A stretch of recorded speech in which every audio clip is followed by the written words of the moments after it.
dans son ouvrage La couleur des fantômes, édition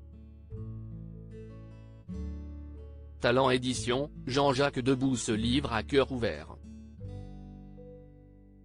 Connu pour sa franchise sans limite, l'époux de Chantal Goya ne prend une nouvelle fois pas de pincettes et raconte les innombrables anecdotes ayant marqué sa vie, et celles de nombreuses autres personnalités célèbres qui ont croisé sa route.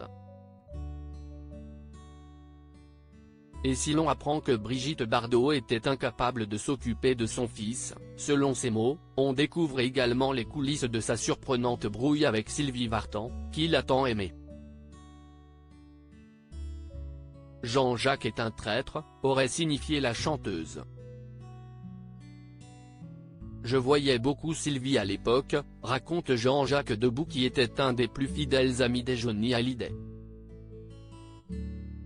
J'avais eu un coup de foudre pour elle. Johnny, au contraire, ne manquait pas de dire un mot désagréable sur elle dès qu'il en avait l'occasion. Il ne se gênait pas. Et pourtant, alors que Jean-Jacques Debout se met à écrire pour celle qu'il aime tant, un soir lors du dîner au sous-sol de l'hôtel dans la pizzeria, il installe Sylvie en face de Johnny. Et là, tout d'un coup, le Johnny ne parle plus à personne. Il n'y en a que pour Sylvie. J'ai aussitôt compris que j'avais perdu l'affaire. Comment lui en vouloir? Sylvie était une petite Marilyn Monroe à la française, écrit le mari de Chantal Goya. Si est ce soir-là que le couple si mythique de ces années y est né. J'ai décidé de couper les ponts. Mais plus tard dans l'ouvrage, l'auteur-compositeur de 82 ans raconte ne plus avoir aucun contact avec Sylvie Vartan. Que s'est-il donc passé entre eux? Si est pourtant grâce à la mère de David Hallyday et d'Arina Scotti que Jean-Jacques Debout a pu participer à l'hommage de la Madeleine, comme il le fait savoir. Malheureusement, Sylvie n'a pas apprécié l'une de mes déclarations à la télévision, explique-t-il. Elle m'a reproché d'avoir dit la vérité, puisque je n'avais fait que retranscrire les confidences de Johnny, au sujet des mariages d'artistes qui ne le rendaient pas heureux.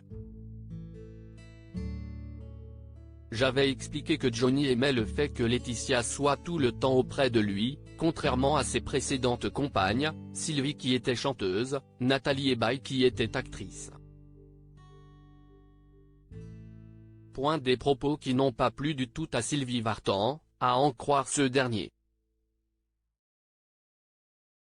Ça l'a rendue folle et elle a aussitôt téléphoné à Chantal en lui disant « Jean-Jacques est un traître, peut-on lire ?» Franchement, vous qui connaissez toute l'histoire puisque vous êtes en train de lire mon livre, je pense mériter tous les noms sauf celui de traître. Après ça, Jean-Jacques Debout a donc décidé de couper les ponts. Et je ne veux plus entendre parler de Sylvie Vartan.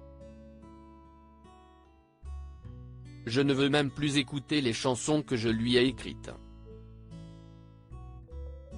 Ce n'est pas une question de rancune, mais elle a été trop loin, lâche le mari de Chantal Goya dans La couleur des fantômes.